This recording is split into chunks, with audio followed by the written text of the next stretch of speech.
Fuj! Baba Femina? Takéhoto srdečného pozdravu sa dostalo Hane Gregorovej, keď v roku 1912 napísala prvú slovenskú feministickú knihu Ženy.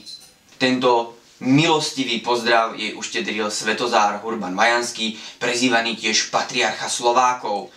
Ženy to v tej dobe nemali vôbec jednoduché, vzdelanie bolo pre ne zakázané.